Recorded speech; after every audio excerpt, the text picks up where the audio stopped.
Muchas gracias por la invitación, al profesor, el doctor Marco Corgini, por esta invitación a matemática. Yo hace mucho tiempo que estaba esperando que me invitaran. Gracias a ustedes también por estar acá presentes y espero que podamos, más que contarles cosas, podamos reflexionar en conjunto sobre las universidades y qué son las universidades inclusivas. Voy a ver algunos conceptos primero que me parece importante contextualizar para que después al final podamos ir nosotros dando ideas también, porque espero poderlos convencer que esto es un camino en conjunto. En el concepto de comunidad, como plantea Paulo Freire, nadie educa a nadie, sino que todos nos educamos en conjunto. Primero, contarles que uno de los grupos más excluidos en las sociedades son las personas con discapacidad.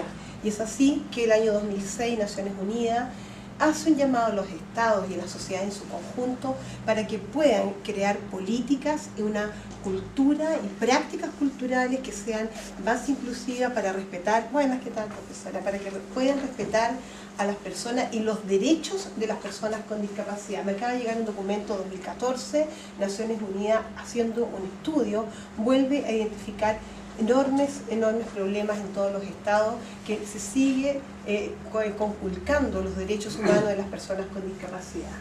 En este contexto, en el año 2010, la actual presidenta Bachelet firma un último decreto que es la ley para las personas con discapacidad. Y en esta ley establece que es el Ministerio de Educación quien debe velar por la educación de todas las personas sin exclusión, y hace un llamado, y esto yo traje bien textual: la educación superior debe contar con mecanismos que faciliten el acceso de las personas, y esto va a traer mucha controversia en las universidades con discapacidad, así como adaptar los materiales de estudio y medios de enseñanza para que dichas personas puedan cursar las diferentes carreras. O sea, no solo adaptarnos a los procesos de ingreso, sino que también dar ajustes mínimos necesarios para que estas personas se puedan desarrollar. En ese contexto, la ley es del año 2010, yo les traje un documento para que vean lo grave de la situación de un alumno de esta universidad que le pedí permiso para usar esta carta, donde el DEMRE, el año 2013, le dice que si bien puede dar la prueba, la PSU adaptada, no existe obligatoriedad en las instituciones de educación superior públicas o privadas para incorporarlo a las universidades. Esto se contradice absolutamente con la ley que es del 2010, por favor, yo lo voy a hacer pasar. Este alumno entró a la Universidad de La Serena, hoy día está en una de las carreras de humanidades y tiene como promedio 6.8, es decir, nosotros nunca hemos dado apoyo más allá del acceder a la información o demostrar lo que sabe. Si esa persona no hubiera tenido la fortaleza, es probable que se hubiera ido y hubiéramos perdido un gran profesional. Por eso es complejo, porque si bien hay leyes, todavía siguen sin cumplirse. Otro de los aspectos que nosotros debemos considerar es el rol de la educación superior, tal como lo manifestó en Naciones Unidas en el año 2012 y el CUECH en el año 2013. No solo forman profesionales, las universidades deben además generar conocimiento, pero sobre todo formar profesionales con una gran responsabilidad social que impacten en la cultura. Por eso yo le agradezco al profesor Corgini de generar estos espacios donde podamos hacer análisis, crítica a nuestra sociedad y poder ir contribuyendo en mejoras sociales, políticas, culturales y económicas. Es decir, no basta con formar profesionales, no basta con generar conocimiento, sino cuál es el impacto que hoy día tienen las universidades en sus localidades. Por otra parte, la ley de no discriminación arbitraria del año 2012 está vigente y todos conocemos que en esta región un grupo de estudiantes hizo una demanda a su universidad que no respetaba su religión y los obligaba a dar una prueba del día bien. Es decir, empieza la gente y los grupos minoritarios a tomar conciencia de sus derechos y a hacer valer las leyes. Por último, y no por eso menos importante, las personas en situación de discapacidad, muchos pensarán es un grupo muy minoritario. La encuesta que se hizo el año 2004 señala que es alrededor del 12,9%. ¿Es justo hacer cambios para estas personas? Sí, es justo, porque todos los seres humanos tienen derechos en igualdad de condiciones, y dos, porque toda la investigación demuestra que cuando hay una persona con discapacidad al interior de una institución, ya sea de trabajo o de estudio, promueve mejores relaciones al interior, relaciones de convivencia, y aumenta la productividad porque son personas muy responsables. En este contexto, el año 2007, y lo marqué acá con rojo porque fuimos muy pioneros en la región, somos la única universidad de la región que tiene una instancia para apoyar a los estudiantes con discapacidad. En la época, la vicerrectora, señora Erika Zúñiga, llama al Centro de Salud y a la carrera de Educación Diferencial y nos invita a hacer algo por los estudiantes con discapacidad en nuestra casa de estudio. Es así entonces que nace el programa de apoyo a la discapacidad, y mi objetivo hoy día es contarles de qué se trata, pero además invitarlos a reflexionar en los procesos de educación superior inclusiva. Lo que vamos a ver hoy día, el concepto de discapacidad, el concepto de educación inclusiva, qué es el programa de apoyo a la discapacidad, cómo funciona y cuáles son los desafíos. Y me gustaría llevar algunas propuestas hoy día de acá para poder contribuir a una universidad más inclusiva.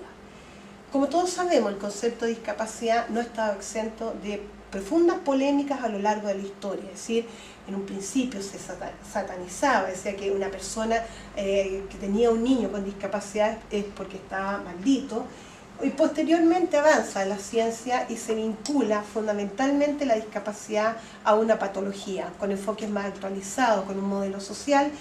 Hoy día se conceptualiza la discapacidad como el cruce entre una persona que tiene limitaciones cognitivas, sensoriales, motoras o físicas, con un entorno que no respeta estas características. Es decir, hay entornos que son discapacitantes porque sus características físicas, sociales y culturales no se adecúan a las características de todas las personas.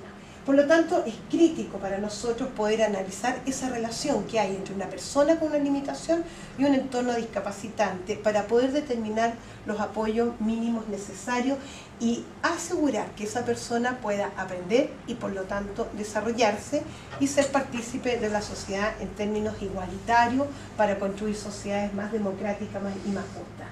Por lo tanto, no solo es importante el papel de los estados, que es crítico en cuanto a la distribución de recursos y hacer valer que las leyes se cumplan, sino que también todos los actores sociales en los diferentes estamentos.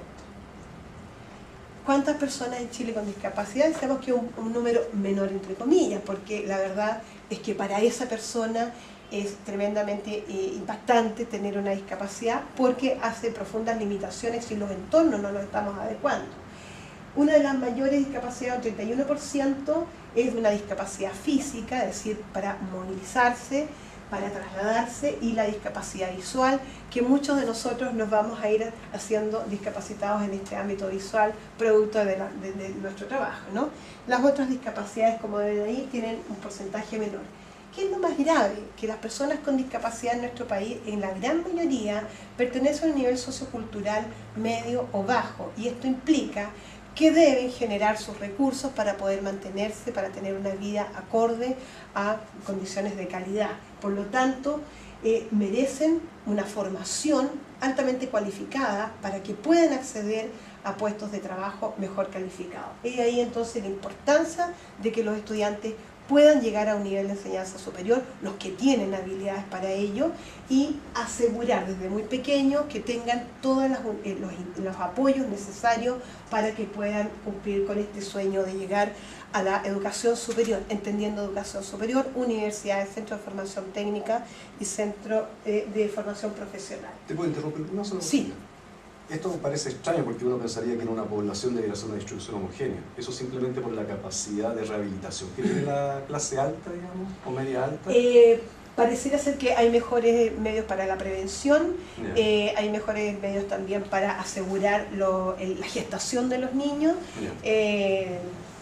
Hay múltiples factores, digamos, que están impactando. Lo grave es que se distribuye en personas que tienen que después generar recursos, ¿no? Ahora, si nosotros analizamos el componente social chileno, las últimas estadísticas todavía no aparecen, pero la gran mayoría de la población chilena no está en un nivel sociocultural alto. Yo creo que se reproduce la estratificación social. Conversando el otro día con una persona, me dice que eventualmente las personas que tienen menos recursos tienden a reproducirse entre ellos mismos. Y eventualmente eso debería generar un comportamiento genético hereditario de la discapacidad. Lo que pasa es que, yo no sé, en Chile el componente del nivel sociocultural está distribuido de tal forma que el grupo de nivel sociocultural alto o con altos recursos es muy minoritario. Entonces, yo creo que acá se reproduce simplemente lo que es la población, ¿no? Vamos a ver, efectivamente, Juarros, una profesora argentina, señala, y lo vamos a ver más adelante, que llegan a la universidad generalmente los niveles de estar altos muy altos, lo cual reproduce las cuotas de poder al interior de la sociedad y sigue sin democratizarse los países latinoamericanos, ¿no? O sea, en ese sentido tú tienes razón, porque la verdad es que quien llega a la universidad hoy día es una élite y quien llega a las universidades estatales también es una élite, ¿no? Pero vamos a ir viendo primero cómo hacer que estas personas puedan realmente participar de la educación y que puedan beneficiarse con un servicio, o más bien que un servicio, con un derecho social que es la educación. Bueno, se plantea un concepto de educación inclusiva. Estos investigadores señalan que es un conjunto de procesos cuya finalidad es eliminar o minimizar las barreras a la participación y el aprendizaje, y la participación, asegurando la participación de todo el estudiantado para que puedan realmente beneficiarse de las enseñanzas, para que puedan tener aprendizajes profundos y por ende para que se puedan desarrollar evolutivamente como un ser humano, ¿no? ¿Cuáles son las barreras? Son múltiples y pueden estar no solo en las instituciones educacionales, sino que también en la sociedad y en las políticas públicas. Es decir, hay distintas instancias, distintos tipos de barreras y también, dicen los estudiantes con discapacidad, tenemos barreras nosotros mismos en los prejuicios, en las visiones o en los estereotipos que se van transformando. ¿En qué se sustenta este principio? En dos principios que tienen que ver con valores y con acción. Uno de estos principios es la Carta de los Derechos Fundamentales del Hombre, que señala que todo ser humano tiene derecho el derecho de la justicia, de igualdad, de libertad, de expresión, de educación, de dignidad, y en un derecho que yo encontré en Humberto Eco que me parece muy importante, que es el derecho a la corporalidad, entendiendo que no es solo el derecho al cuerpo y a las características de su cuerpo, sino que también al pensamiento de la persona y a la palabra, ¿no? Y esto me parece a mí muy importante porque si queremos una sociedad de derechos, tenemos que hacerlos cumplir desde las instituciones educacionales, vivenciar estos derechos, no solo hacia los estudiantes, sino que también a todas las comunidades educativas, incluyendo funcionarios, académicos, etc. Y por otra parte, hay un principio de acción, que está en la Declaración de Salamanca, que señala específicamente que acá quien toma las decisiones para identificar las barreras y decir cómo se eliminan esas barreras para ir haciendo los ajustes mínimos necesarios son los equipos, es decir, o los especialistas con los profesores. ¿Por qué los profesores? Porque son ellos los que mejor conocen a sus estudiantes, las características psicológicas, las dificultades y también los contenidos, es decir, quien sabe la materia enseñar es el profesor. Es ahí entonces que él puede ir haciendo estos ajustes mínimos necesarios. ¿Y en qué niveles? En todos los niveles, para todos los estudiantes. Por lo tanto, asegurar la educación, que es un derecho social. ¿A quién va dirigida la educación inclusiva? Como podemos ver acá, a todos los grupos minoritarios de la sociedad, entendiendo las personas con discapacidad, que son los grupos más excluidos de la sociedad, personas de pueblos originarios, como sabemos acá, la cantidad de personas de pueblos originarios que ingresan a la educación superior son muy mínimos, al igual que la universidad, entre alrededor del 2%, y no hay registro de cuántas personas egresan de las universidades. Temáticas de género crítico en nuestro país, donde las tasas de femicidio son altísimas, donde hemos tenido en esta región un asesinato en las puertas de una universidad, que no lo vamos a mencionar por razones éticas, pero en una universidad fue asesinada una estudiante por su pareja. Es decir, eso debiera llamarnos profundamente la atención, y además porque las tasas de denuncia en el CERNAM a nivel regional señalan que en el pololeo hay mucha violencia en los estudiantes universitarios y donde van a hacer denuncias. Entonces, esto para nosotros es crítico tomarlo en consideración en las reflexiones que nosotros tenemos que hacer al interior de las universidades, porque no solamente formamos profesionales, sino que generamos impacto en la comunidad para ir avanzando en la construcción de una sociedad más justa, más igualitaria, más democrática. También personas en situación de pobreza. Hay mucho esfuerzo de distintas universidades para ir atendiendo a los estudiantes que vienen con menor desarrollo de habilidades académicas, precisamente para compensar estas carencias que el sistema escolar no le ha ido entregando a lo largo de estos 12 años, y también diversidad sexual. Es decir, hoy día tenemos una ley, y esta ley de no discriminación que surge porque una persona fue asesinada brutalmente en nuestro país, y debiera ya hacernos tomar conciencia de cómo nos relacionamos, si realmente somos respetuosos de la diversidad o no, y qué hacemos desde las aulas para poder ir reflexionando y cambiando esta cultura. ¿Cómo lo hacemos? Porque la verdad es decir, bueno, el desafío es profundamente grande, pero hay ciertos factores que permiten ir reflexionando sobre la educación inclusiva, que son los que señala Ainscott. Si hay alguna duda, yo prefiero que me paren nomás y me digan, esto aclarémoslo, o porque si no yo voy feliz por la vida y podemos ir deteniéndoles en algún aspecto. Primero que nada, la enseñanza cooperativa. ¿Y a qué se refiere esto? Trabajo en conjunto de los profesores. Es decir, somos nosotros los que conocemos la realidad de nuestros estudiantes, somos nosotros los que manejamos los contenidos. Las comunidades educativas deben transformarse a sí mismas en comunidades reflexivas y aprender de las buenas prácticas de los colegas y de ir mejorando otras prácticas en conjunto. El aprendizaje cooperativo, esto se basa en las teorías vygotsquianas, en las teorías de modelamiento de los aprendizajes, donde dice los estudiantes entre ellos forman comunidades, grupos pequeños de trabajo para que puedan ir ayudándose entre ellos mismos. Ellos trabajan lo que Vygotsky diría la zona de desarrollo próximo, están más cercanos al compañero para explicar con su propio lenguaje los contenidos. Entonces, el tipo, el diseño de actividades que nosotros creamos para nuestros grupos de trabajo en los cursos es fundamental.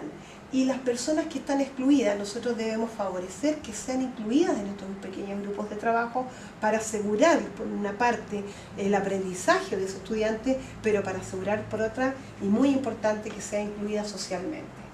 La solución cooperativa de los problemas. Nadie tiene la panacea, es decir, los problemas son únicos e irrepetibles. Si hay una persona con discapacidad visual, no es igual a otra, por lo tanto determinar los tipos de apoyo más pertinentes para esa persona requiere trabajar en conjunto con la persona, con los equipos de profesionales y con sus compañeros y profesores. Es decir, las soluciones en el caso de la discapacidad, en el caso de los pueblos originarios, en el caso de los chicos en situación de pobreza, son soluciones que deben ser resueltas de manera conjunta. Agrupamientos heterogéneos, esto es crítico para nosotros en educación. ¿Por qué? Porque la diversidad permite que las personas interactúen de mejor manera, se esfuercen para que los otros comprendan, porque si tendemos a hacer agrupamientos heterogéneos, personas que son muy buenas para un área o muy malas en un área y trabajan en conjunto, no le permite potenciar en las diferentes áreas. También en las universidades tratar de que los grupos se vayan mezclando entre sí, porque además todos los profesionales deben ser capaces de ser proactivos y de trabajar en equipos y de trabajar en forma muy activa con los equipos, de ser muy proactivo al interior de los lugares de trabajo posteriormente, ¿no? Enfoques pedagógicos efectivos.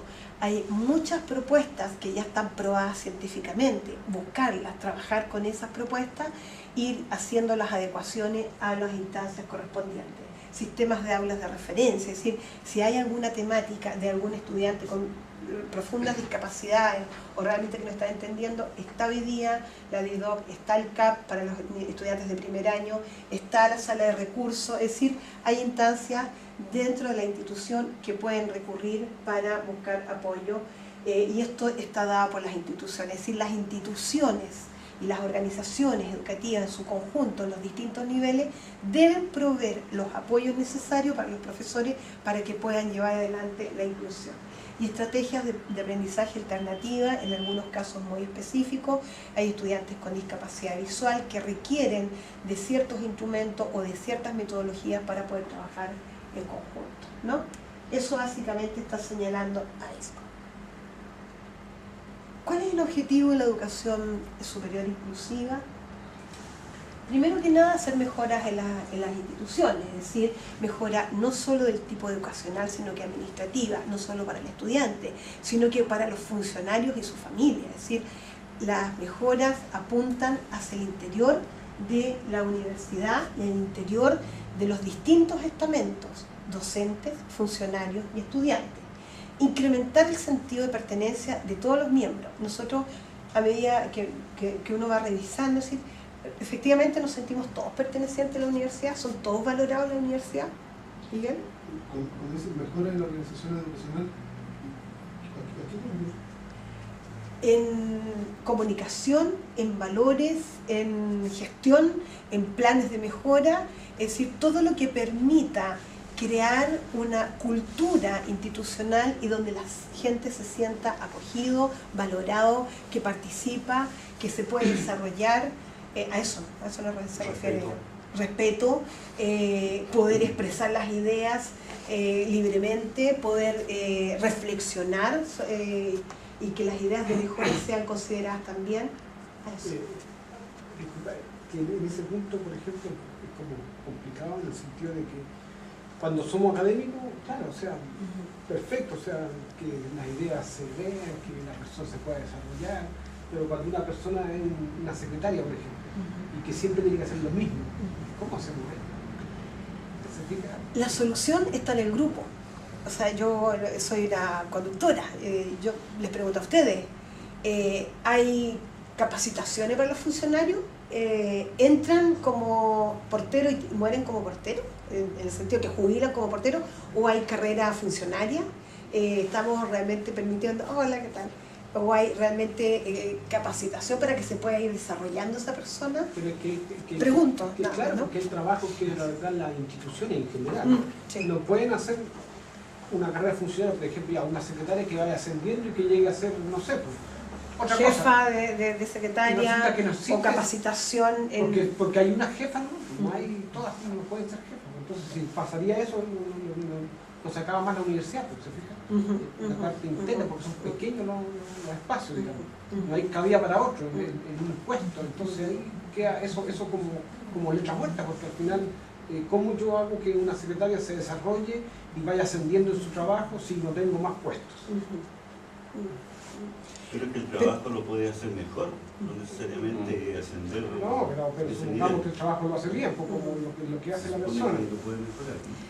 Esto está pensado más bien como un desarrollo no solo laboral, sino también personal. No solo para ascender, sino para perfeccionarse, para desarrollar sus inquietudes. En un ámbito más global, no solamente en términos de ascender, de puestos y mayor calificación. Tengo entendido que, no sé si desconozco muchas cosas administrativas, ¿no? Pero hay carrera funcionaria. Debiera haber. Sí, absolutamente. ¿Qué se requiere para una carrera funcionaria? Desconozco. O sea, y creo que eso, las particularidades de las universidades estatales chilenas las sabemos todos. O sea, cada vez son los recursos más deficitarios, ¿no? No lo sé. Yo creo que la respuesta, bueno, es el conjunto que debiera ir también señalando, este podría ser el camino, no tenemos recursos, bueno, ¿qué hacemos? ¿Qué hacemos? Pero es justo que una persona entre, como me decía un señor recogiendo las hojas de la universidad, decía, yo cuando duermo sueño recogiendo hojas, y yo pensaba, ¿es justo?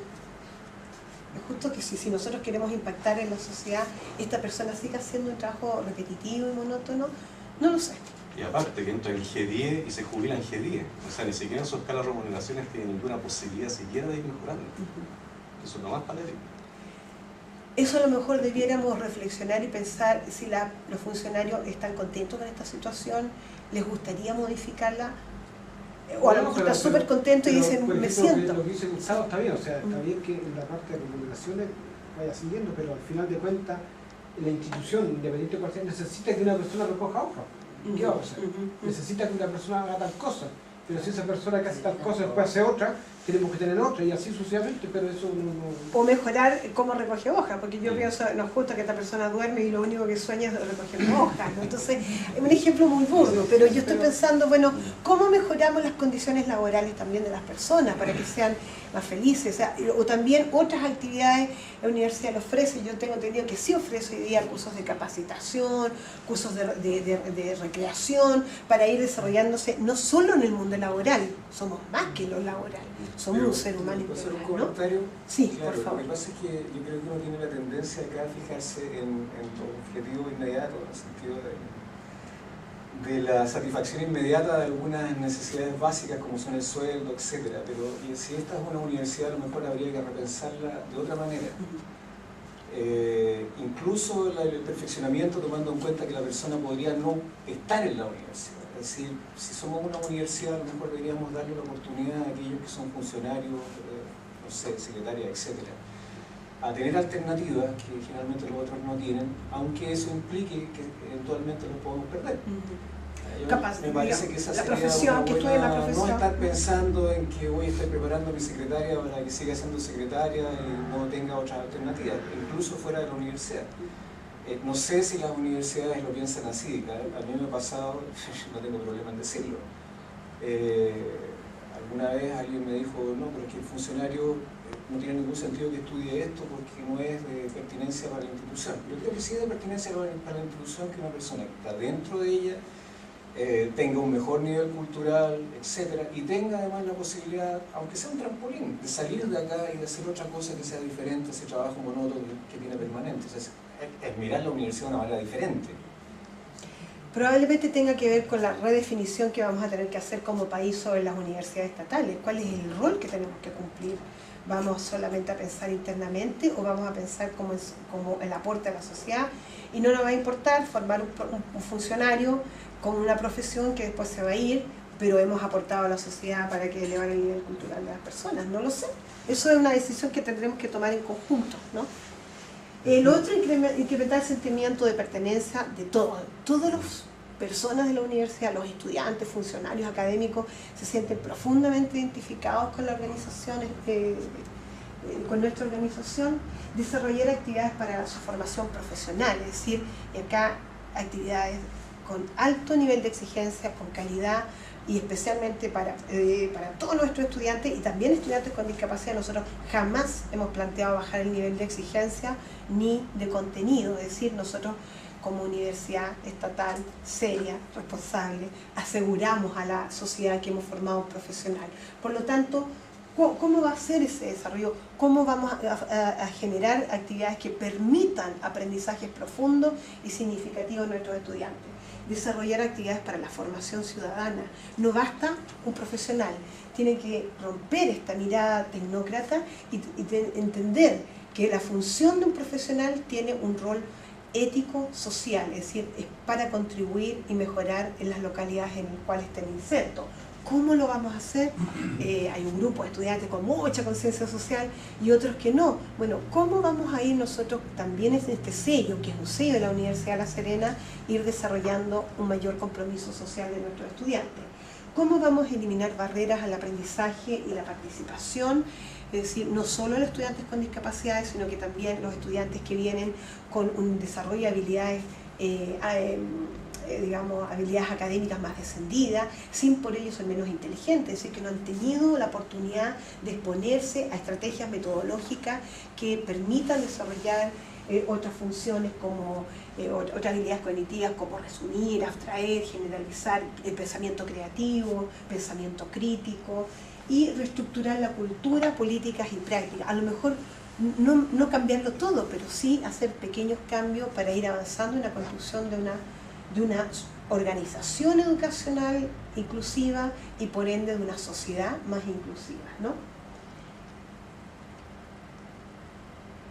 En estas propuestas se ha basado el programa de apoyo a la discapacidad que hemos elaborado con la Dirección General de Asuntos Estudiantiles. En esa época estaba el señor Miguel Zuleta y hoy día, bueno, sigue apoyando más indirectamente porque él está en otro cargo, y con el psicólogo del Centro de Salud, el señor Claudio Pinto, y quien les habla, Georgina García, de la carrera de Educación Diferencial, el año 2007 nos llaman a generar una instancia que permita apoyar a los estudiantes con discapacidad. Así nace el programa de apoyo a la discapacidad y el objetivo de este programa es brindar apoyo integral, académico, social y de salud al estudiante con discapacidad a fin de que pueda responder satisfactoriamente a las altas exigencias académicas, sociales y emocionales que implica su proceso de formación profesional. Si bien en un inicio estábamos centrados solo en lo académico, nos dimos cuenta que había que desarrollar otras habilidades, asertividad, capacidad de comunicarse, capacidad de solicitar los apoyos, capacidad de asumir su discapacidad públicamente, porque no la asumían. Por eso entonces se hacen también varias actividades para poder desarrollar. Contamos además con una profesional de apoyo y esto ha sido complejo porque si bien en los inicios el Fondo Nacional de la Discapacidad, hoy día se llama Servicio Nacional de la Discapacidad, ha ido a lo largo del tiempo disminuyendo los recursos y es así que este año, al inicio, en marzo, antes que hubiera recambio, nos dieron 20 días para presentar los proyectos cuando antiguamente eran 6 meses y se fueron disminuyendo los montos de los proyectos. Hemos hecho un reclamo formal, nos parece que no corresponde, especialmente en instituciones estatales donde hay documentos que demoran más tiempo en sacarlos, ¿no? Y además se contrata compañeros tutores, que son un compañero de la misma carrera, pero de cursos superiores, que le permiten a este estudiante dos cosas. Una, técnicas de aprendizaje de contenidos muy específicos, de hormigón armado no sabemos nada, de ecuaciones diferenciales menos. Entonces, este compañero le permite al joven con discapacidad poder estudiar, pero además es una persona que lo inserta dentro de la comunidad universitaria, permite hacer relaciones de amistad, lo llevan a la fiesta, etc. Es decir, que tenga una vivencia como cualquier otro joven universitario. Y los materiales los hemos conseguido con proyectos anteriores de CENADI. La Biblioteca Central nos dio un espacio, ahí está la sala de recursos, compramos mobiliario, software especiales, lupas, mapas en relieve, notebook para los estudiantes, pero este año estamos con el apoyo de la institución solamente. El rector ha hecho una apuesta y nos ha financiado 2 años porque no hemos tenido los recursos de CENADI. Eso básicamente. ¿Cuáles son las acciones del programa? Nosotros hemos elaborado la propuesta, por razones personales, tuve la oportunidad de estar con la encargada de Naciones Unidas, de la Comunidad Económica Europea, de la encargada de Necesidades Educativas Especiales, para contrastar el modelo, es decir, esto es lo que hacemos, ¿está bien? ¿Está mal? ¿No? Y lo encontró muy interesante y les pareció muy interesante esta figura del compañero tutor, que ellos no la tenían. Primero, hacemos una entrevista al estudiante con discapacidad, esto es voluntario, ¿sí, Miguel? ¿De cuántos estudiantes estamos hablando? Hemos fluctuado entre 12 estudiantes a 6 estudiantes que hay en este minuto. Nosotros nacimos en el año 2007 y ha ido variando la cantidad de estudiantes que atendemos durante el año. ¿Y la variación es porque fue bien? Hemos tenido de todo. Hemos tenido fracasos, rotundos fracasos, y hemos analizado, bueno, ¿por qué esos fracasos? No venían a clase, no participaban, no usaban sus apoyos o simplemente estaban desinteresados, personas con problemas graves de salud. Estamos haciendo una revisión de los historiales de estos estudiantes para profundizar un poco más, pero ahí tenemos 3 estudiantes egresados con promedio 6.8, es decir, con alto rendimiento académico. Entonces, ¿cuál es hacer una conjetura muy superficial? No me atrevo, pero hay factores que nosotros podemos intuir que tienen que ver con su historial, tienen que ver también con el grado de funcionalidad, que no depende de la discapacidad, depende de las experiencias previas del sujeto y de asumir su discapacidad y de asumir también una responsabilidad. Ahora, al tiro, nosotros reflexionamos, ¿le entregamos los apoyos igual? Sí, porque es su derecho. No importa si le va bien o le va mal. Nosotros pensamos que el estudiante con discapacidad, al igual que un estudiante que no ha tenido las oportunidades para desarrollarse, estoy pensando en los colegios municipales, deben recibir apoyo, independiente del rendimiento. Ahora, si el estudiante fracasa, en términos de académico, nosotros decimos fracasó como cualquier otro estudiante, pero tenemos que asegurarnos que esté en igualdad de condiciones, ¿ya? Y después te voy a contar, bueno, hemos tenido estudiantes que se han ido a otras carreras porque no estaban acá en la universidad y lo hemos apoyado, sí, vaya y busque su carrera. Hoy día tenemos un estudiante que estudiaba educación diferencial, le iba muy mal, y él quería estudiar diseño con computador. Y no había acá diseño, ¿cómo se llama? Dibujo técnico con computador. No recuerdo bien, que está en INACAP, se fue, tiene discapacidad visual. Yo decía, ¿cómo lo va a estudiar? Pero es tan buen estudiante que está trabajando en una empresa en Santiago y la empresa lo mandó a China a perfeccionarse. Yo de verdad no creía, le dije, por favor, mándame una foto con la muralla china, y me la mandó. Es decir, en la medida que el estudiante tenga automotivación intrínseca, que señalan todas las investigaciones, el estudiante logra superar sus dificultades. Tenemos otro estudiante que tenía muy buen rendimiento, pero quería estudiar algo relacionado con visual, comunicación visual, una cosa muy técnica, también con discapacidad visual. Ella tenía visión tubular, es decir, ve como por un tubito, todo lo demás nebuloso.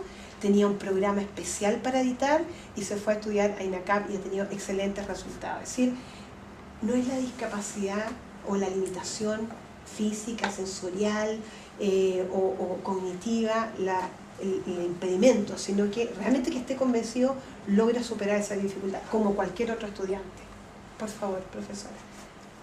En el departamento de música tuvimos 4 estudiantes cuando Virginia contaba que estaba empezando este programa, con discapacidad visual, ¿ya? Y de ellos hay 2 en este momento, pero generalmente tienen problemas de depresión, se deprimen con mucha facilidad.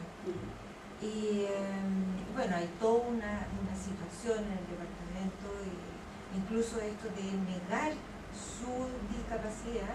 Uno de los chicos, Iván, ¿por qué no andas con tu bastón?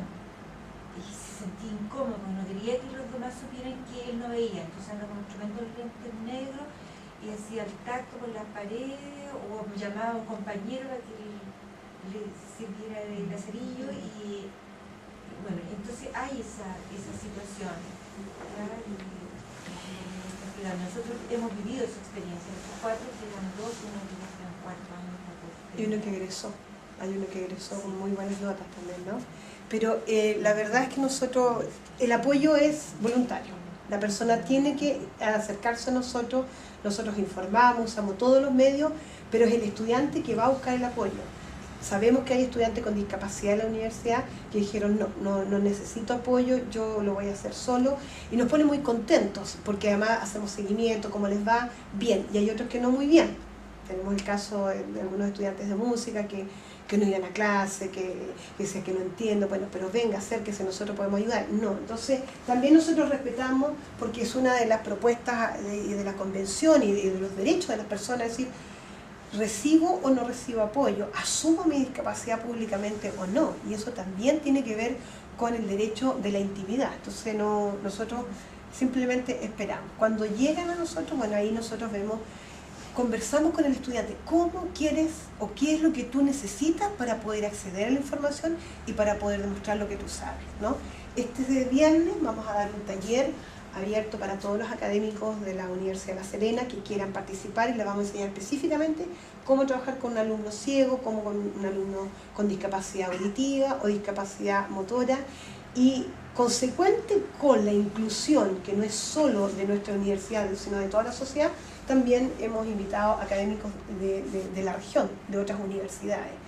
Y en la tarde vamos a hacer lo mismo, pero con profesores de escuela, porque esos estudiantes van a llegar a nosotros algún día, y tal como me dijo un estudiante de esta universidad con discapacidad visual, se ha cometido homicidio pedagógico con nosotros. Nos bajan el nivel de exigencia, por lo tanto no estamos bien preparados. Y eso se condice con investigaciones en Inglaterra, que las escuelas especiales bajan el nivel de exigencia teniendo las neuronas intactas. Entonces, eso también ha sido una discusión al interior del programa de apoyo a la discapacidad, es decir, por ningún motivo te vamos a bajar la exigencia. Respetamos tu cerebro, o sea, respetamos tu capacidad y tu potencial. Nosotros apostamos por ti que tú puedas lograrlo. No ha sido fácil, porque también hay que convencer, como decía la profesora, hay que convencer al propio estudiante que puede hacerlo, ¿no? Pero si nosotros bajamos el nivel de exigencia, estaríamos discriminando y no estaríamos cumpliendo con el derecho que tienen todas las personas a calidad educacional, ¿no? Entonces, una vez que nosotros hacemos la entrevista, se identifican las barreras al aprendizaje y a la participación, se elabora un informe que es leído por el propio estudiante, y hemos incorporado este año, en concordancia con el derecho a la intimidad, que él autoriza a quién le entregamos el informe, al coordinador, a las autoridades, al profesor de la asignatura, y él firma un documento, y es una adecuación curricular no significativa, en el sentido de que en este nivel de enseñanza no podemos bajar el nivel de exigencia ni de contenido, porque estamos formando profesionales y le decimos a la sociedad, el profesional que egresa está cualificado.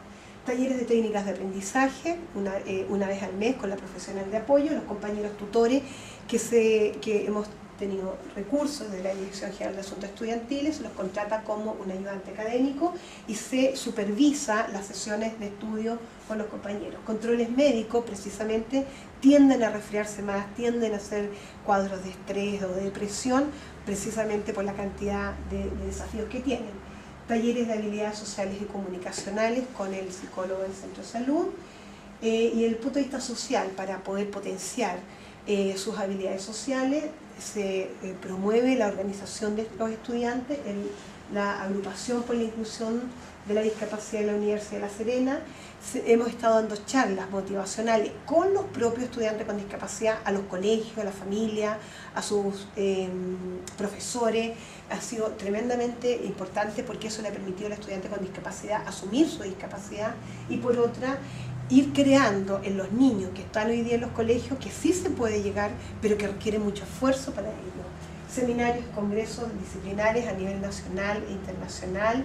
Estoy invitada con una ponencia a París, lamentablemente no voy a poder asistir por otras razones, pero la idea es ir contrastando nuestra propuesta y contrastando nuestros avances para poder también confrontándola y mejorando. Hemos formado redes a nivel regional, acá con las otras universidades, nosotros lideramos en esta región. Sin embargo, a nivel nacional hay dos antecedentes que son críticos o muy importantes en el desarrollo de la educación superior inclusiva, como es la UNCE, más de 30 años que ellos tienen estudiantes con discapacidad visual, y la Universidad de Concepción, que también tiene un programa hacia la discapacidad. Sin embargo, el resto de las universidades, al igual que nosotros, ha empezado en estos últimos 10 años a desarrollar o a incorporar a los estudiantes con discapacidad y entregarles los apoyos mínimos necesarios. Hemos formado en la región la Red de Educación Superior Inclusiva, compartimos recursos, materiales, por eso la idea de trabajar en conjunto el día viernes. La Católica del Norte nos ha invitado el día martes, viene el profesor Gil de la USACH, también con una propuesta de educación inclusiva para estudiantes vulnerables, el día martes a las 11:30, por si alguien quiere asistir. Y también hemos formado la Red Nacional de Educación Superior Inclusiva. En esta casa de estudio lo hicimos con mucho esfuerzo. Hemos tenido 2 encuentros internacionales, 2 encuentros nacionales, y hemos participado en la Red Latinoamericana y del Caribe sobre discapacidad y derechos humanos.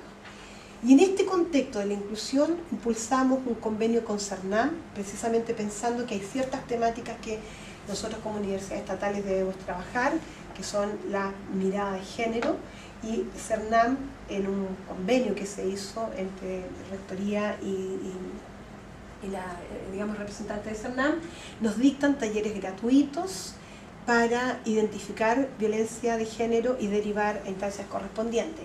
Este taller se dicta a funcionarios, académicos y estudiantes de la universidad, y los estudiantes, como se decía, siempre se entusiasman, invitan a otros estudiantes de otras universidades. Es decir, nosotros queremos liderar en términos culturales en la región. ¿Cuáles son los desafíos? Los propios alumnos con discapacidad, en 2007, en la Declaración de Lisboa dice, tenemos limitaciones internas, pero también hay limitaciones externas, y nos hacen un llamado a eliminar esas barreras para que puedan crecer mucho más allá de las discapacidades. Y para eso, entonces, en la medida que ellos puedan desarrollarse, el mundo los va a aceptar de mejor manera. Por otra parte, Juarro, tal como señalaba Miguel anteriormente, dice, bueno, ¿qué hacemos? Las universidades latinoamericanas siguen discriminando. Llega una élite o llega un grupo muy minoritario, y eso es la opción por la selectividad al ingreso, o algunas hacen una apertura democrática, es decir, apertura, entran todos, y como decía una profesora de la Universidad de La Plata, cuestionándola, porque entraban 100 y salía uno y dijo, nosotros no somos una fábrica de chorizo, lo que pretendemos es que la sociedad realmente eleve su nivel cultural, tenga elementos para analizar la cultura y pueda hacer propuestas de cambio. ¿Qué pasa con la apertura democrática? Garantiza que las poblaciones más excluidas, pensando nuevamente, pueblos originarios, mujeres, minorías de la pobreza, puedan tener cualificaciones más altas, pueden acceder a mejores condiciones de vida, pero más grave, dice Juarro, pueden acceder a los puestos de toma de decisiones en la sociedad y por ende democratizarse. Si continuamos con la selectividad, vamos a seguir reproduciendo estas élites latinoamericanas. Por otra parte, el CUECH en 2013 señala precisamente que la educación pública debe formar ciudadanos para convivir democráticamente. Y en ese sentido, nuevamente reflexionar, somos una universidad estatal. Ayer escuchaba las declaraciones de un rector del CUECH, que decía somos universidad pública porque pertenecemos al Estado, pero es como una definición circular. Bueno, ¿qué es ser público? ¿No? ¿Qué es realmente ser una universidad del Estado? Vamos a promover la democracia al interior para que también la sociedad se democratice, velar por el bien común, garantizar calidad de tal forma que favorezca la integración social, mayor nivel de cohesión a partir de una educación inclusiva y no segregadora como la que hay actualmente, que se rige por las leyes del mercado. Todos conocemos el documento de la OCDE que señala que Chile es uno de los países más discriminados en cuanto a la educación. La educación, dice el CUECH, debe ser una política de Estado, es crítica para el desarrollo integral de los pueblos, asegura movilidad, inclusión, integración social y mayor calidad de vida para todas las personas. Y a partir de estos desafíos, entonces, que nos plantean, bueno, hay que tener en consideración varias cosas. Es mejor hacer algo que no hacer nada. Es decir, uno dice, ¿es tanto lo que tengo que hacer? Bueno, hagamos algo, empecemos por alguna parte. El profesor Bod, en uno de los talleres que yo pude participar, y él nos regaló un libro con dedicatoria a los estudiantes chilenos, él señalaba, decía, es más fácil cambiar un cementerio que cambiar una universidad, eso a nivel mundial, porque cuesta mucho, son organizaciones con mucha tradición, pero es mejor hacer algo que no hacer nada. Hacer alianza con colegas que estén dispuestos a empezar a hacer estos pequeños cambios. Es probable que no podamos hacer el gran cambio, ¿no? Sino que ir moviendo, ir reflexionando, ir logrando pequeños acuerdos, involucrar a lo menos a una autoridad. Ya tenemos varias autoridades acá, así que muchas gracias por estar presente. Bueno, ¿cómo nosotros podemos ir avanzando en esta construcción de universidades más inclusivas? No es un proceso que termine, es un proceso continuo que tiene que involucrar a cada vez más personas para que realmente podamos hacer propuestas. Discutimos, criticamos, como dice Miguel, sí, pero a veces nos quedamos también ahí en la crítica y no hacemos propuestas o no las llevamos adelante. Y sí, a veces las llevamos adelante y no nos resulta. Y nos caemos ahí en una profunda depresión, igual que los estudiantes, pero no decaer, es decir, el llamado es a continuar. Seleccionar preguntas que permitan identificar barreras de aprendizaje y participación. Yo traigo algunas preguntas que se las voy a mostrar y a ver si surgen otras. El grupo de trabajo propone pequeños cambios. O sea, la propuesta hoy día es que no nos podemos ir de esta sala si no hacemos unas pequeñas propuestas y comprometerlas a llevar adelante. Considerar el marco de valores inclusivos, vamos a ver cuáles son. Llevar un registro de las propuestas y los acuerdos para ir tomando en consideración y revisándonos qué nos pasó, por qué no pudimos implementar esos acuerdos. Y para los grandes cambios a veces necesitamos otras instituciones educacionales. Fui invitada a un encuentro que hubo en el Grupo Piana de la Católica precisamente a reflexionar sobre la política hacia los estudiantes con discapacidad. Estaban muchas universidades, más de 50 universidades y todas estas instancias. Y yo aproveché de decir, este tipo de cosas como el que pasó a nuestro alumno siguen ocurriendo. Esto debemos pararlo y debemos hacerlo en conjunto. Es decir, las leyes están y no se están cumpliendo, ¿no? Bueno, acá están los valores inclusivos, que se inspiran en la Carta de los Derechos Humanos, de los Derechos del Hombre. Cada vida tiene un valor es innegable, es decir, cada ser humano es tremendamente valioso. Apoyar sentimientos de pertenencia a todas las personas, nadie puede quedar excluido o sentirse excluido. Incrementar la participación de los estudiantes en actividades de enseñanza, aprendizaje relacionados con mejoras en las localidades, es decir, en nuestra región, reducirlas o eliminar las barreras al aprendizaje y la participación social, reestructurar políticas, cultura, prácticas, y las más difíciles son la cultura, es decir, está tremendamente arraigado en nosotros, mejorar la institución educativa para todos, no solamente para los estudiantes, para los funcionarios, para el personal, para las familias de los funcionarios, y fomentar relaciones enriquecedoras con el entorno y entre todos, ¿no? Aquí están los ámbitos de la pregunta. ¿En qué ámbito nos debiéramos estar preguntando nosotros? En términos de la cultura, las formas de relacionarnos que tenemos entre nosotros. Si nosotros ya estamos pensando en alguno y decir, uy, o sí, yo realmente me siento muy cómodo en la forma que nos relacionamos. Somos una sociedad abierta, somos realmente una sociedad que nos podemos decir las cosas directamente, o utilizamos varias digamos, frases hechas o frases, digamos, muy entreveradas para decir las cosas. ¿Qué valores priman? Somos una sociedad y somos una institución donde existan valores de respeto. Somos una sociedad también en donde respetamos la gran diversidad humana. ¿Qué creencias tenemos? Seguimos pensando que la discapacidad, en el caso de las personas con discapacidad, es una patología o el cruce de estas variables. ¿Qué creencias tengo con respecto a la homosexualidad? ¿Me provoca algo? ¿Me molesta? ¿O realmente soy abierta frente a las temáticas de discapacidad? Tuvimos la oportunidad de invitar al grupo Querch de la Universidad Católica de Santiago, que es un grupo que promueve el respeto por la diversidad sexual. Y decía, están en una de las universidades más tradicionales. Y decía, sí, a pesar de todo hemos tenido mucho apoyo de parte de las autoridades. Y nosotros como universidad estatal, y nosotros realmente estamos promoviendo el respeto hacia las personas de las minorías sexuales. Y desde el punto de vista de las políticas, la gestión institucional me acomoda, me siento cómodo, la conozco, hay los planes de mejora, realmente participé, estoy de acuerdo con el plan de mejora, estoy impulsando ese plan de mejora, lo estoy haciendo mío también.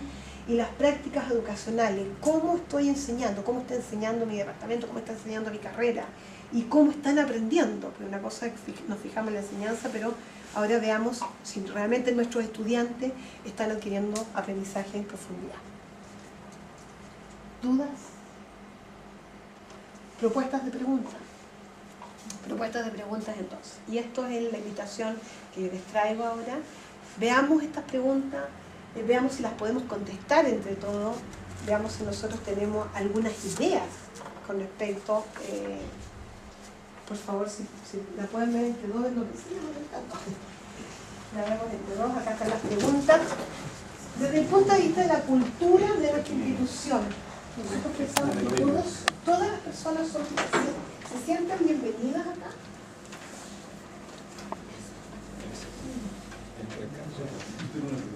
Sí, ¿Cuál es la tasa de ingreso a la educación superior que tiene? Alrededor del 1,5% de los estudiantes con discapacidad ingresan a la educación superior, pero no hay estadísticas que digan cuáles realmente son los que se titulan. Yo tengo una pregunta. Tú hablaste de, por ejemplo, los homosexuales. Sí. ¿Es una discapacidad? No. Lo que hablé es que la propuesta de educación inclusiva no solo es para la discapacidad, es para todos los grupos minoritarios de la sociedad. Uno de los grupos más excluidos es la discapacidad, pero en nuestro país se sigue golpeando a las personas digamos que son minorías sexuales, ¿ya? Ellos se llaman diversidad sexual, ¿no? Entonces, como universidad estatal que promovemos la democracia, no vamos a hacer nada. Como universidad estatal, y yo la verdad es que son tantos los desafíos que tenemos. Vi al tiro, Miguel. ¿Tú estás levantando la mano? Sí. Ya. Vi una muestra de los pueblos mapuche de la Católica de Temuco. Y dije, no tenemos nada como universidad para promover la cultura diaguita. Entonces también eso nos debe hacer, tenemos tanto que hacer, la verdad es que, bueno, por dónde empieza, pero la educación inclusiva no solo es hacia la discapacidad. Yo estoy en la temática de discapacidad por un tema de carrera, porque me invitaron a participar, pero esto es mucho más amplio, es decir, realmente es hacer que la universidad y todas las instituciones educacionales promuevan el valor y los derechos de todas las personas, ¿no? Chile es un país tremendamente discriminador, o sea, basta ver las noticias, ¿no?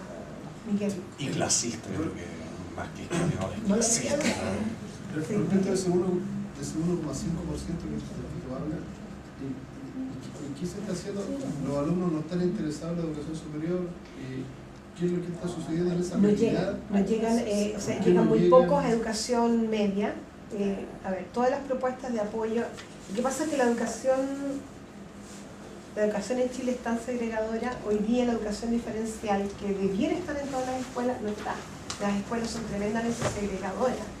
Hoy la educación inclusiva parte por todas las presiones que hay de los movimientos sociales, de la propuesta de educación para todos, de la declaración de Yotian. Esto se va a ir, digamos, fue subiendo de nivel. Primero era en enseñanza básica, después fue en los liceos. Hoy día hay apoyo a los estudiantes de enseñanza básica. Está recién llegando a los liceos y empezó en las universidades. Sí, los estudiantes con discapacidades van a llegar a las universidades. Eso es un camino que no va a retroceder. La declaración que me acaba de llegar hoy día, que es de 2014 de Naciones Unidas, hace un llamado y un tirón de oreja a los estados, porque la verdad es que siguen los estados sin hacer políticas que promuevan los derechos de las personas con discapacidad. No están llegando. Si hay un 12% de personas con discapacidad, no es que lleguen todas las personas, un 12%, pero el 1,5% que está llegando es muy menor, y de los que egresan no son todos. Entonces, hay algo que está pasando en la sociedad que no se está respetando el derecho de estas personas, ¿no? Para, la propuesta, como les decía, no es solo para los estudiantes con discapacidad. Pero en general es que no se respetan los derechos de las minorías, simple como eso. Sí, solamente los discapacitados. Claro, como decía el profesor Lavés, acá somos un país tremendamente clasista. ¿Qué hacemos como universidades también, profesora? Sí, he escuchado que en colegios se está trabajando como capacidades, término como capacidades diferentes. Eso es una de las... ¿Por qué en la universidad se habla de discapacidades? Por la ley. Ya por la ley. Es decir, hoy día a nivel internacional se habla de eliminar las barreras a la participación social y al aprendizaje. No se habla de discapacidad incluso, ¿no? Pero hay convenios internacionales y hay leyes que hablan de discapacidad. Ese es un enfoque teórico de hablar de capacidades diferentes. Yo tengo mis ciertos reparos. Es tanta el relativismo en las palabras que finalmente no sabemos de qué estamos hablando, ¿no? Pero contarles que en otros países latinoamericanos, para ponernos a nivel de la región, digamos, no deben estar concursando. Nadie concursa por los apoyos para las personas con discapacidad. Eso está dado por ley, está dado por el Estado. Sin embargo, nosotros nos tenemos que... Estamos en una política económica neoliberal que nos hacen pelearnos con dientes y muelas por 4 pesos, y a mí me parece realmente una mezquindad del Estado, ¿no? Entonces, y no se está cumpliendo los convenios que firmaron. Me tocó estar en universidades europeas, específicamente en Bélgica, en la Escuela de Medicina, contrastando el modelo que nosotros tenemos de apoyo a la discapacidad, y ellos trabajan no solo para los estudiantes con discapacidades sensoriales y físicas o motoras, sino que también para discapacidades de aprendizaje, niños que presentaron en la enseñanza básica problemas de dislexia o discalculia, y se entregan los apoyos también para estos estudiantes. Como todos sabemos, la dislexia, la discalculia, la disgrafia no se pasa, no es que uno la elimina. Lo que uno hace es enseñar estrategias para que pueda enfrentar determinados textos, pero en la universidad nos enfrentamos a textos tremendamente complejos que podría aparecer de nuevo la dificultad si la persona no es capaz de generalizar, ¿no? En América Latina, Argentina, Colombia, Panamá, Brasil, tienen los apoyos del Estado asegurados. Nosotros debemos concursar por ellos. Y la verdad es que no nos creen, o sea, no pueden decir cómo es posible, ¿no? ¿Cómo es posible? Eso. Las propuestas son, ¿creen ustedes que todos acá se sienten bien aceptados, bienvenidos, cómodos, funcionarios, académicos, estudiantes? ¿Aquí en la universidad? ¿Qué podríamos hacer? Sí, Miguel. Estamos hablando de cómo se siente la gente dentro de la Sí, universidad, sí. el personal común. Todos. Porque pensando que no es solo para la discapacidad, sino que para todos en general, ¿no? Todos se sienten, el personal coopera, los estudiantes se ayudan entre sí, la institución promueve el conocimiento y el respeto de los derechos humanos. ¿Qué podríamos hacer nosotros? ¿Qué podríamos hacer en concreto? Yo la verdad es que los... Las 4 no lo, Las 4, no lo hace. la institución promueve... Yo recuerdo que el año pasado hubo un congreso de derechos humanos acá en la universidad. Eso fue una primera instancia. por favor. Sí, yo siento, digamos, que como país, o sea, no solamente como Universidad de La Serena, sino que como país, no tenemos un sentido de ver a los discapacitados, llámese de cualquier tipo, de todos los que tú nombraste, digamos. ¿Ah? Uno, por ejemplo, los que hemos estado en España, yo lo menciono porque yo he estado ahí y he visto, digamos, que el discapacitado de lo que sea es bienvenido, o sea, tú ahí pusiste bienvenido y es reconocido como persona. Yo siento que aquí, y no solamente en Chile tampoco, sino que a nivel de Latinoamérica, que me ha tocado trabajar en un proyecto con 8 países, donde Guatemala, Nicaragua, eran, digamos, se tocaban temas de discapacidad, digamos, que de alguna manera nosotros podríamos decir Chile, si los comparamos, los teníamos algo resuelto. Pero si uno mira, digamos, como país, no tenemos visibilidad, nosotros no sabemos reconocer esas discapacidades, no los tenemos incorporados a la vida normal nuestra. Entonces yo siento que lo que tú has propuesto en el sentido de, es tan grande el desafío, pero algo hay que hacer. Por poco que sea, algo habría que hacer. Entonces pero yo siento que no los tenemos incorporados. Gracias, María. ¿Qué podríamos hacer? Profesor, usted decía el tema de los derechos humanos tampoco, ¿no? Nosotros, ¿qué podríamos hacer en concreto? O sea, en esta realidad concreta, ¿no? Yo no sé, pero por lo menos yo aquí no he visto a nadie con discapacidad. No me ha tocado. No me acuerdo que me haya tocado en alguna asignatura, yo como profesor. ¿A dónde acá? ¿En matemática o en la universidad? En la universidad, porque uno hace un trabajo, uno hace cursos de ingeniería. Si bien me tocó una persona, un alumno, ahora me acuerdo, en un curso de ingeniería, y él era tratado como todo, lo ayudaba porque de hecho hay una escalera que se sube para arriba, pero nunca fue ni a favor ni en contra de discriminar con un alumno, yo pienso que todo el mundo lo trataba muy bien. Eso es lo que yo vi, digamos, a simple vista, yo no sé, y yo creo que la gente actúa como actúa en la vida diaria, pues Chile es así, pero yo no veo que seamos tan discriminadores con la gente que tiene discapacidad.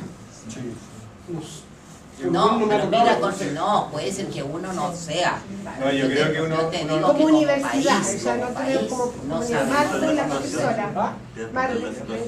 agradezcamos que aquí no hay, bueno, ahora sí. Por eso que no, tampoco nadie. Ahora hay más gente de color, digamos. Eso hubiera pasado hace 20 años atrás. Aquí nos habríamos dado cuenta de los discriminadores que somos. Lo que pasa, yo te conté el otro día que yo no he detectado nunca alumnos con discapacidad, pero después de que tú mandaste la encuesta y yo la llené, hice un intento por llenarla, porque a medida que la iba leyendo me había dado cuenta que yo no tenía idea de discapacidad, esa es la y me siento culpable por no saber de discapacidad, porque se supone que uno tiene un pensamiento de alguna manera, entre comillas, progresista, ¿no es cierto? Me siento más culpable todavía porque me doy cuenta que no he hecho un esfuerzo por entender lo que es la discapacidad. Si a mí me llegara un alumno con una discapacidad que podría no ser un ciego, podría ser otro, es muy probable que ni siquiera lo reconozca. No sé cómo voy a reaccionar, yo te lo puedo decir conscientemente, te lo puedo decir intelectualmente, sin pasión, pero no sé qué es lo que pasaría si yo en el día a día tuviese que convivir con alumnos que están discapacitados. No sé cómo enfrentarlo, esa es la realidad. Y por lo tanto yo creo que lo que hay que hacer aquí, primero uno tiene que aprender. No sería bueno que yo vaya a aprender sobre discapacitados en la práctica. Sería bueno practicar una vez que yo he entendido un poco cuál es el contexto. Y me complica que nosotros empecemos a hacer alguna cosa. Estábamos conversando con una profesora el otro día, tenemos muchos deseos de intervenir colegios vulnerables y traer muchachos acá de colegios vulnerables. Y alguien me dijo, mira, cuidado porque resulta que si tú vas a traer aquí a niños de un colegio municipal, por ejemplo, la conducta de los muchachos en el aula no es la que tú te vas a esperar.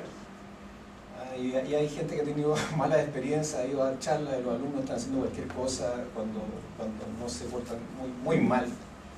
Entonces, yo creo que lo que tú estás haciendo, lo que ustedes están haciendo es tremendamente importante, porque hay una actividad el viernes en donde se va a hacer una inducción o se nos va a mostrar por lo menos cuál es el comportamiento, ¿no?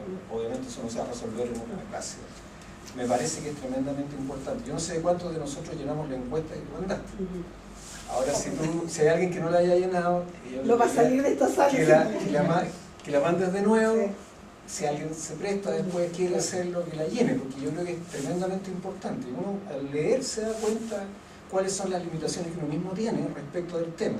Son muchas, son muchas. Si tú me preguntas y tú mostraste un montón de cosas ahí, discúlpame, Sí. puede ser mi culpa. No tenía idea que se hacían todas esas cosas. No tenía idea. Entonces me parece que también eso no es bueno. O sea, la pregunta es, tú quieres hacer un montón de preguntas que nosotros respondamos. Yo creo que lo que nosotros podemos hacer es participar en esa actividad y en las actividades a las cuales ustedes nos convoquen, si no, esto es letra muerta. Mira, dos cosas. Primero, hemos hecho difusión interna, ¿no? Yo creo que como universidad somos responsables que no siempre leemos las comunicaciones o plataformas. La verdad es que hay plataformas... Es que algunos molestan con los mails. Lo digo por mí. Yo creo que debiéramos mejorar las comunicaciones internas. Hacen cosas realmente muy lindas en la universidad y las desconocemos porque no tenemos tiempo, no lo sé. Ese va a ser un gran desafío para la universidad, conocernos realmente todos los departamentos, todas las facultades, qué estamos haciendo, poder compartir. Pero yo he mandado información y, bueno, si no la hemos leído... No, se culpa no, pero yo digo, deberíamos mejorar la estrategia. La hemos mejorado, hemos tratado, por eso estoy llevando a cabo, y gracias a Jules, estoy llevando a cabo una propuesta para evaluar si nuestra universidad es inclusiva hacia la discapacidad. Solamente en un acto así de brillantez puse solo discapacidad, porque si no sería un trabajo muy grande. Y estoy enfocándome ahí, estamos generando instrumentos, y uno de los instrumentos se los mandé, queridos colegas, espero que lo hayan contestado, si no, no van a salir de esta sala. Pero... Yo tengo la lista. Pero la verdad es que es un camino a realizar. Yo creo que lo primero, lo que tú haces, Marco, es tremendamente importante. O sea, desconozco este tema y eso ya es y me interesaría saber, por eso te agradezco mucho que me hayas invitado, me interesaría saber qué es esto, ¿no? Me interesaría saber cómo está ocurriendo o cómo podría yo entregarle apoyo. Ahora, no hay ningún estudiante con discapacidad que sea igual a otro. No hay ninguna respuesta mecánica. Es decir, hay que conversar con el alumno. Y no solo con el discapacitado, sino que con muchos otros. ¿Qué dicen las investigaciones de los estudiantes con discapacidad? El referente más importante, no solo para el estudiante con discapacidad, sigue siendo el profesor. Es decir, que el profesor motive a su alumno, que se acerque, que hable con él.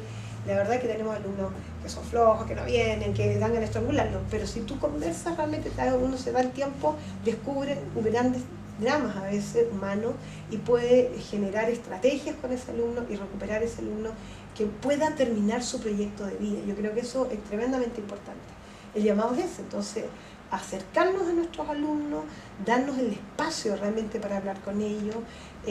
A veces los culpamos de situaciones, yo sigo muy crítica con la educación pública chilena y creo que ellos nos dieron así un vamos y un empujón, decir, la educación en Chile no puede seguir siendo tremendamente segregadora. Entonces, podríamos tener diferencias con los estudiantes en muchos aspectos, pero también escuchar cuáles son sus propuestas, ¿no? Invitarlos a participar. A veces no vienen, llegan tarde a las reuniones, todas esas problemáticas tenemos. A mí me han acusado de ser tremendamente exigente, o sea, pero si uno se sienta con los chiquillos y conversa, mira, somos exigentes porque creemos que la educación realmente va a promover el desarrollo y los chicos logran entenderlo. No tenemos todas las respuestas tampoco, eso queremos ser bien honestos, o sea, programas de apoyo y como educadores no podemos dar respuesta a todo. Yo creo que las respuestas hay que construirlas en conjunto, hay que darse los espacios para construirlas. Yo creo que esto de poder conocernos toda la universidad, decir qué es lo que están haciendo en las otras instancias, me parece tremendamente importante porque nos podemos potenciar mutuamente. No sé si alguien más quiere opinar, por favor. Hay algo que no logro entender, y es el tema de cómo se plantea la inclusión respecto a como los límites operacionales de la realidad. ¿Sí? Porque uno ve, por ejemplo, que a nivel de educación escolar, finalmente sí se segregan los alumnos y hay escuelas especiales. ¿Sí? Entonces, ¿cómo se aborda, por ejemplo, el tema de que recibimos a un alumno que en realidad el entorno de aprendizaje que le sirve al 90% de nuestros alumnos no le sirve? ¿Sí? O cómo se opera cuando hay un alumno que uno ve que, dada la evidencia histórica, es muy poco probable que pueda ejercer esa profesión. ¿Sí? ¿Qué pasa, no se puede en computación con un alumno ciego? ¿Sí? En realidad ejercer como ingeniero en computación siendo ciego es extremadamente complicado. Quizás en el primer mundo sí logra insertarse laboralmente, pero acá en realidad la verdad es que tiene muy poca posibilidad. Y ahí, ¿cómo se maneja? ¿Cuál es la perspectiva desde la inclusión de eso? Mira, primero, cada vez más hay más apoyos tecnológicos. Los estudiantes ciegos hoy día pueden leer porque tú tienes programas o software especiales que son carísimos, pero los chiquillos los han bajado todos y los han pirateado y manejan mejor que nosotros, ¿no? Hay incluso programas que te leen los textos en Word y ellos o los convierten a Word y no hay problema. Pero también hay programas que leen, o sea, verbalizan, tú pones un texto con fórmulas matemáticas y las verbalizan. Entonces, cada vez más tú vas a encontrar gran cantidad de recursos. Bueno, se necesita dinero para comprar esos recursos y eso debe estar dado por el Estado, por digamos, políticas públicas, ¿no? Y eso también se enmarca con lo que tú estás señalando, es decir, en Chile se sigue segregando, eso es absolutamente ilegal de primero a sexto año básico. Nosotros planteamos que todas las escuelas debieran ser abiertas, si son tan buenas que ingresen puerta abierta los estudiantes, porque las universidades, las escuelas, los liceos deben poder satisfacer las necesidades de todos los estudiantes. En la medida que se desarrollen en una gran diversidad, no solo va a mejorar las capacidades del estudiante con discapacidad o del grupo minoritario, sino que impacta en el conjunto, ¿no? Y volviendo a lo que decía Marco, ¿por qué no traer estudiantes de las escuelas vulnerables? Es probable que cambien su actitud, es probable que empiecen a mirar que sí, la universidad puede ser un lugar muy entretenido.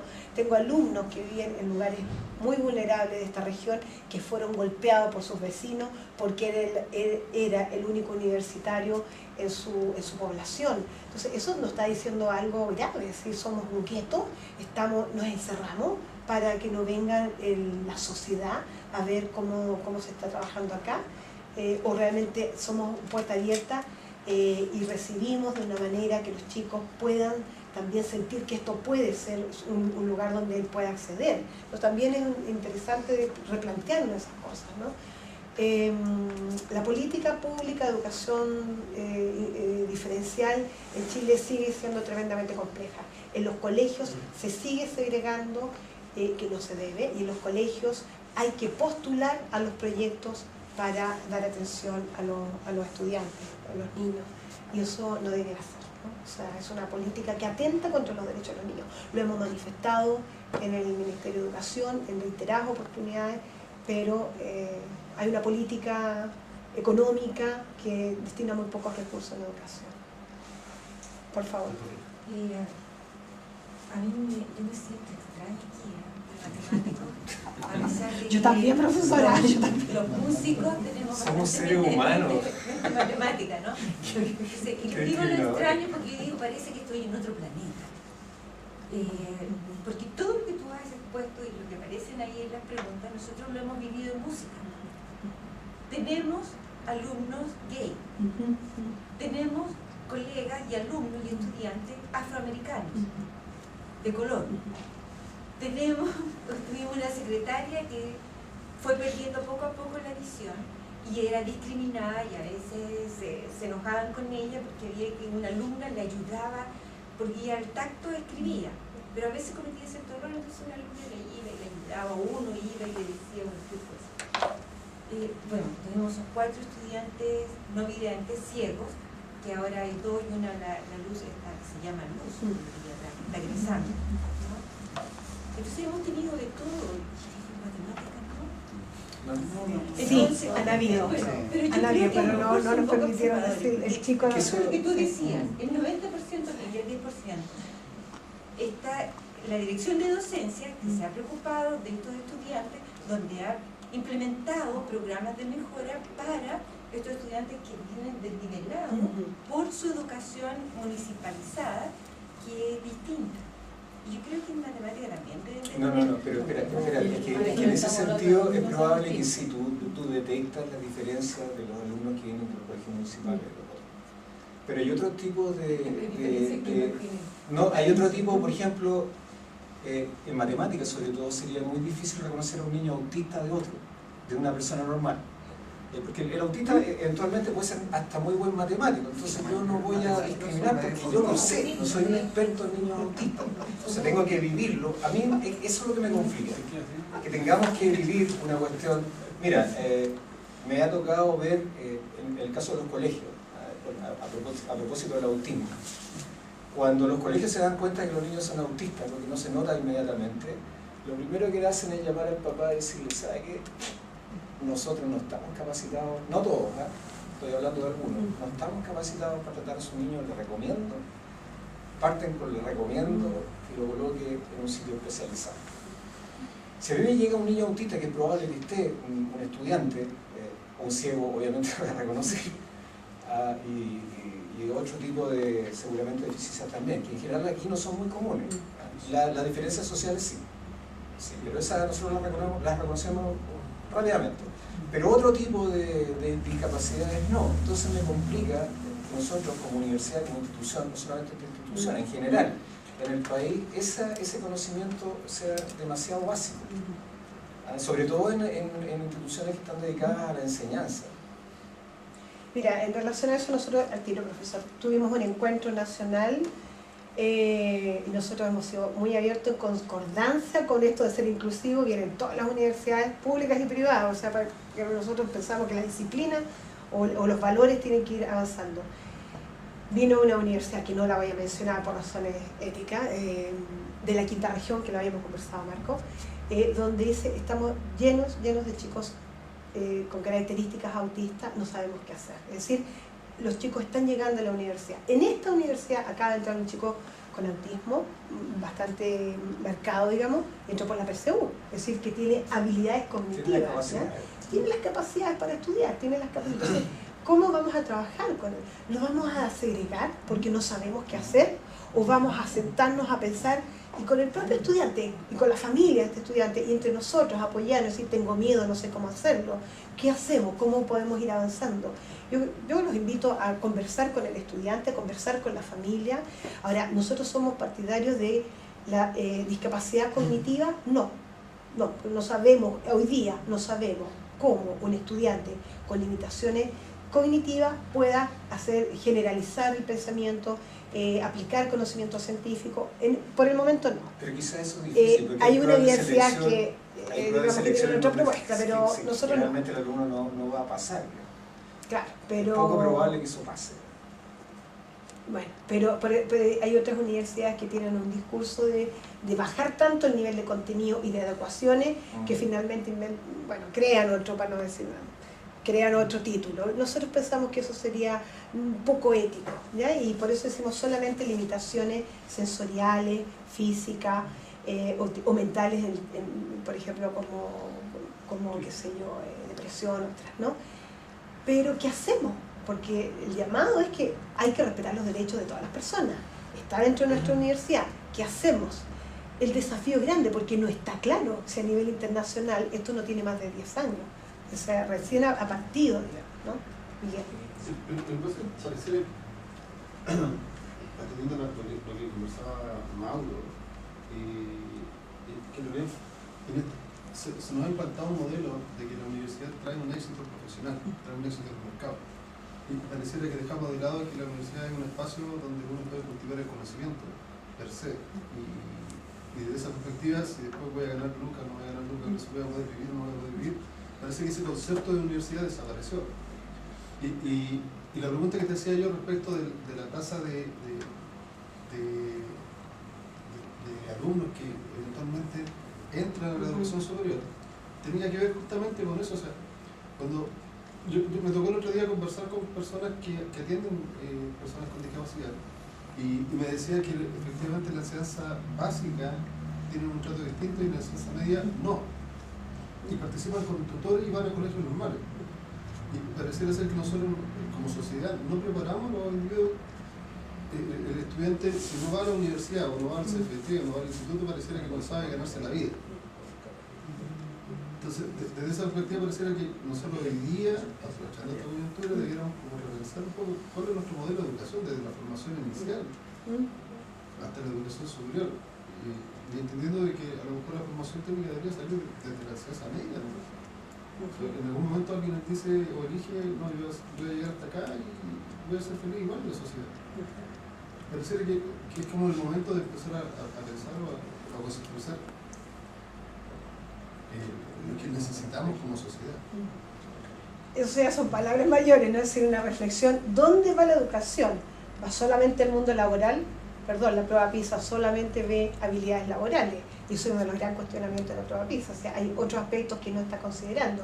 Vamos a seguir con este modelo de educación tecnócrata, focalizado solamente en rendimiento y el mundo laboral, o vamos a pensar en el ser humano como un ser más integral, que es el llamado que hace Naciones Unidas en 2012, es decir, cuidado, están saliendo profesionales al mundo laboral que no tienen conciencia social ni el impacto que va a tener la toma de decisiones como profesional en la vida de los otros. No es casual que lo están haciendo ahora, ¿no?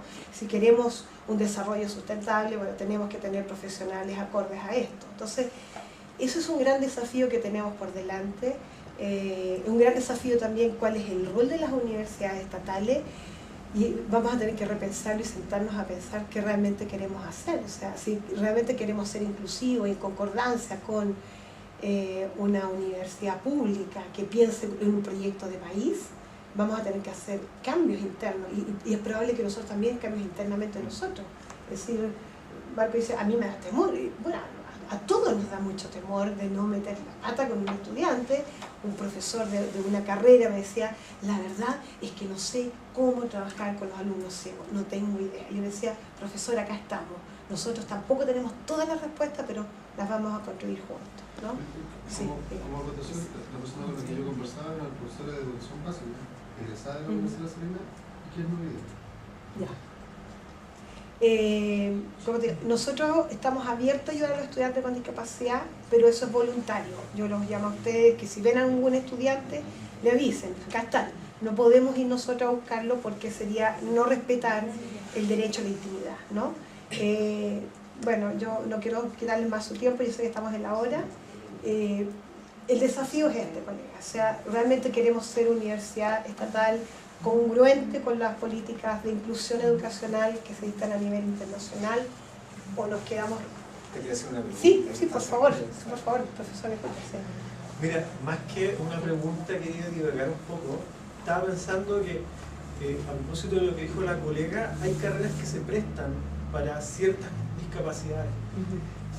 Estaba recordando que también, al igual que en música, los estudiantes, la mayoría parece ser no vidente de discapacidad. Es bastante importante, igual que en derecho. Hay carreras que se prestan para ciertas discapacidades. Psicología, claro, porque permiten elaborar pensamiento o música a partir de lo auditivo, ¿ya? Y en ese sentido la pizarra de los matemáticos quizás es la que juega en contra a través del sistema braille, no sé qué será porque no lo conozco. Tengo 3 experiencias de discapacidad que me gustaría compartir, si fuera, por favor. Una, un compañero en Derecho. Yo estuve en Derecho en la Universidad de Concepción un año y nunca logré acceder a un nivel más allá de lo meramente docente, en que leíamos libros, le entregábamos un cassette y él podía enterarse de los libros a partir de eso. Y nos repartíamos la tarea como curso, es decir, fuimos inclusivos, ¿ya? La segunda posibilidad que he tenido a partir de la vida es la de mi sobrino, que en paz descanse, fue un Down, un niño espectacular y que sí significó ese entrar más allá, el conocer personalmente a una persona discapacitada, con muchas más de las facultades que uno se puede imaginar. Otro, en diseño, comunicación que estudié en Santiago cuando fui profe. Y teníamos un estudiante que se transformó en amigo, que tenía 2 dedos acá, ¿ya? Y que efectivamente nadie me dijo cómo poder, o no podía entender yo qué podía sentir, y yo al final hice como que no había nada, que no había ninguna diferencia. Pero la verdad es que yo pienso ahora que sí hay diferencias, y que ahí está el tema, que si uno se pone a hacer el loco, como que aquí no hay diferencia, uno va a cometer errores. Entonces la intuición no basta, y por lo tanto hay una serie de conocimientos, que son los que estáis diciendo, que son necesarios, y que esos conocimientos te ayudan a no cometer esos errores. Primero, aceptar la diferencia. A lo mejor, ¿qué podemos hacer? Aceptar primero la diferencia. Gracias, profesor. Es decir, lo más común es que somos todos diversos. Eso primero que nada. O sea, no solamente somos todos diversos, y eso es lo más común, ¿no? Al tiro, profesora. Segundo, la propuesta es que todas las carreras son para todas las personas, y es un derecho, y la tarea para nosotros es cómo hacer que un estudiante ciego, sordo o con discapacidades motoras me pueda entender lo que yo le estoy explicando. Y la verdad, a veces requiere buena voluntad. Me decían los profesores de la UBA, de la carrera de agronomía, no teníamos idea cómo enseñarle a un estudiante ciego los gráficos de puntos, que era complejísimo. Pensamos, buscamos, había cosas muy caras, y después dijimos, pues esto es muy fácil, un tablero de corcho con chinche y se acabó el cuento. Se pone el gráfico, se llena de chinche y el estudiante lo puede palpar, ¿no? Y así elaborar muchos productos. Para estudiantes ciegos también en veterinaria habían hecho una tabla de doble entrada para hacer diagnóstico. Si, tal cosa al corazón, tal cosa, esto, lo otro. Y esa misma tabla les sirvió para los otros estudiantes, para estructurarlos y organizarlos. Es decir, a veces no se requieren grandes cambios ni tecnologías de avanzada, que las tecnologías están en Inglaterra, que hay una feria anual donde muestran los productos, pero hay tecnologías alternativas y que los mismos estudiantes a veces las conocen.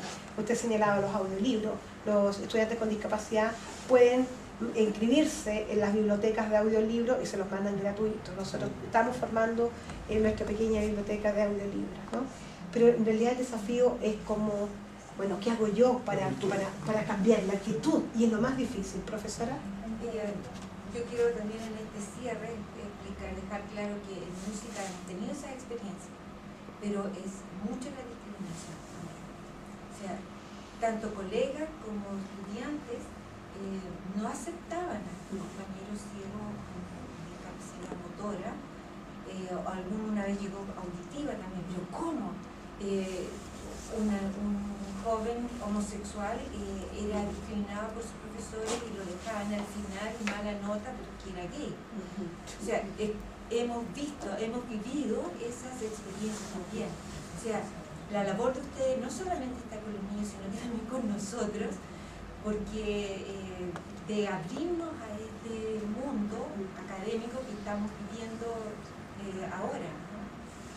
En esta apertura, de poder, lo que decía Marco, o sea, entrar a tener ese contacto para ir aprendiendo que hay en nuestro entorno personas que tienen capacidades distintas. No, terminando. Un alumno me decía en la universidad que usa muleta, los estudiantes en el casino me botan las muletas y saltan arriba de ella y siguen. Uno ciego decía, hay un aviso, se cambió la sala, pero nadie me avisa. Entonces, a veces tomar conciencia simplemente que el compañero no vio el aviso o recogerle las muletas, ¿no? Pero también se dice en algunas universidades que hacen acá las mujeres. Vayan a su casa a lavar pañitos. Eso no puede seguir ocurriendo en una universidad seria que pretendemos modificar la cultura. No podemos. O sea, no nos podemos hacer partícipes. Sí, un pequeño comentario. Fíjate que como uno, en general estamos todos acostumbrados a la normalidad entre paréntesis. Entonces es muy difícil, y lo voy a decir en términos más particulares, porque cuando nosotros tenemos padres, los padres empiezan a envejecer, tú tienes una imagen de ellos que es la imagen fuerte, etc. Con el tiempo pierden habilidades, pierden capacidades cognitivas, y tú no te das cuenta que las pierden, y tú consideras que te está molestando. Mira, te estoy diciendo porque esto lo he visto muchas veces.